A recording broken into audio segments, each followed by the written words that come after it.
Welcome to Trade Ideas. I'm Jake Merl, sitting down with Jay Van Sciver, Sector Head of Industrials and Materials at Hedgeye. Jay, great to have you on the show. Great, thank you so much for having me today.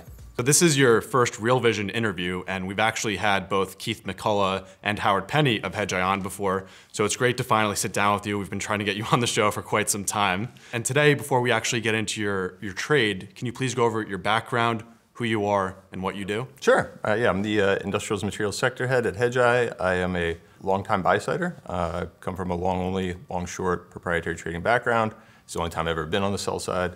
I cover industrials materials, which includes Caterpillar, Deere, Air Products, names like that. We are on the both long and short side, so we have best ideas on both sides of the book. And I think we are unique in that we're independent. We really try and generate alpha. We're extremely data oriented. We focus a lot on developing our own data and staying within our own process. So Jay, you must be a pretty humble guy because you forgot to mention that you're one of the most well-known Tesla bears out there. You've done a lot of work on the company, but we're going to save that segment for next week. And today we're going to be talking about a different short idea, and that's Rollins. Can you please talk about Rollins, what the company does, who they are, and then why you're going short? Sure. So Rollins is the Orkin man. They compete with Terminix, Rentokil, some other large pest control providers. And the reason that we're bearish on it is that it is a severely overvalued stock that embeds very high earnings growth expectations. So basically, there's an expectation that margins are going to expand for a very long time at Rollins. And the reality is that they are benefiting from a couple of anomalies. One, after the financial crisis, they were underpricing. They did a great Boston Consulting Group study that you can find on the BCG website that shows that they basically ratcheted price up for the next 5-6 years, and that allowed them to expand margins, right? But you don't get to raise prices in perpetuity. You can adjust from below market to what we think is now actually really extreme above market pricing. And we have some evidence for that. For example, the customer growth, like if you actually look at their own disclosures that they don't put out too clearly, but they do, in their presentations say how many customers they have actually not grown their customer base in the last, say, 4 or 5 years, despite doing a number of acquisitions. So they're basically acquiring customers as they sort of overprice and generate churn on the existing customer side. So when you look at, for example, where Lyft is trading at about like 5.5 times next year's sales, and you look at where Rollins is trading, which is at over 6 times next year's estimated sales, it's pretty clear that there's some extreme growth baked in there, and you really need that perpetual margin expansion, which we don't think will recur. So you're saying they're running out of, runway here? Yeah, and they actually ran out of runway from what we can tell a bit earlier, but they've benefited from abnormally warm weather the last couple of years, particularly in the Southeast where they have their strongest franchise. So when did you first come across this name, and what were some of the major red flags that you first noticed?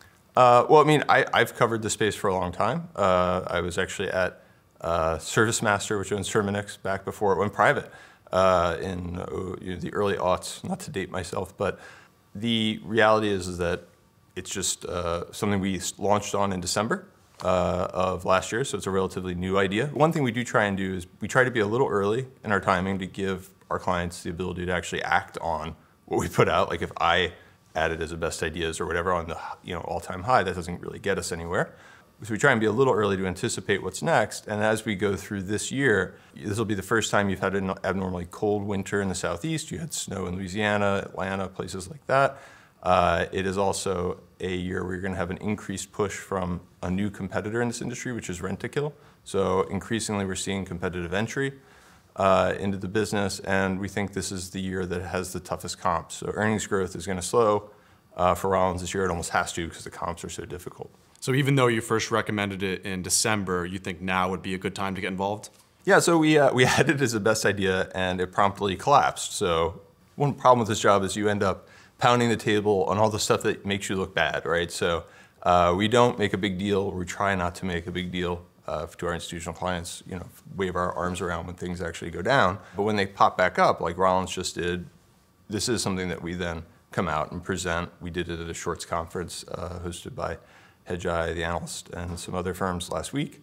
In general, you want to short things that are up if you can, particularly if they have a little bit of short interest in them already.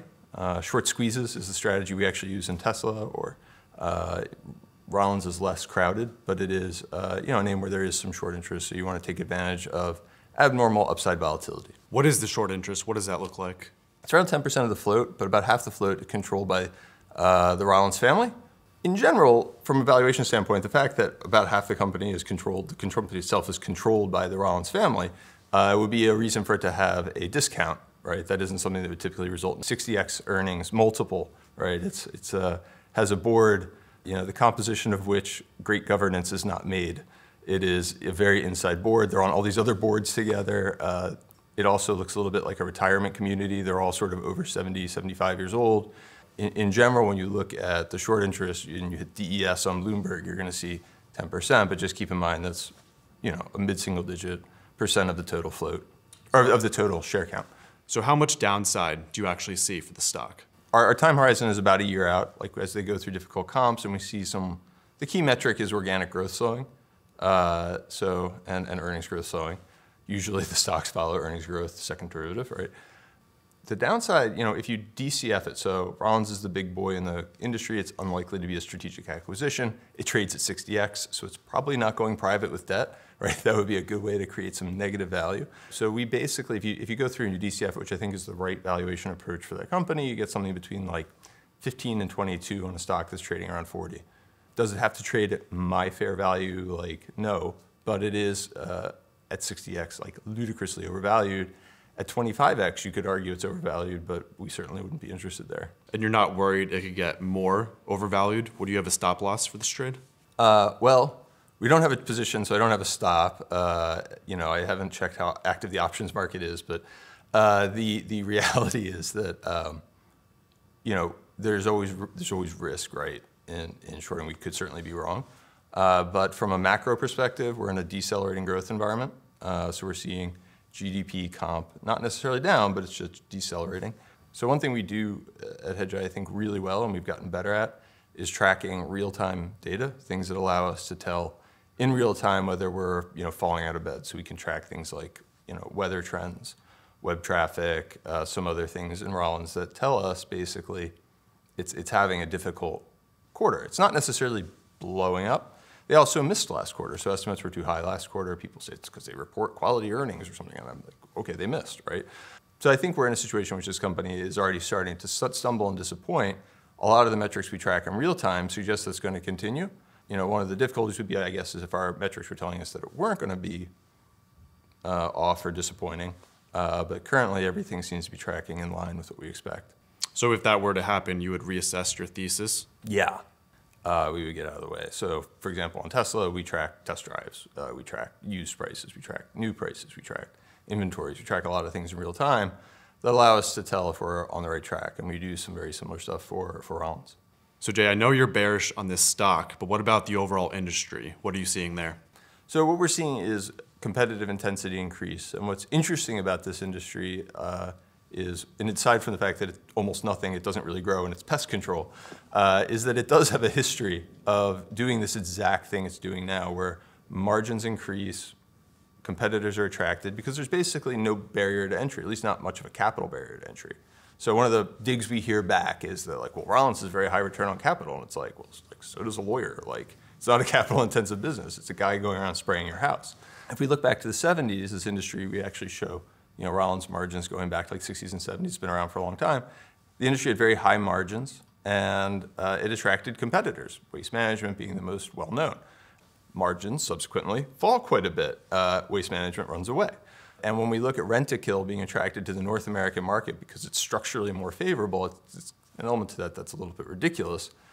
The other thing we hear a lot from longs is that people are in it because of climate change, right? That they think that as the planet gets warmer, there are going to be more pests, and therefore we're going to have more need for pest control, which is interesting because it's like the contrapositive of a Trump tweet saying it's cold outside, right?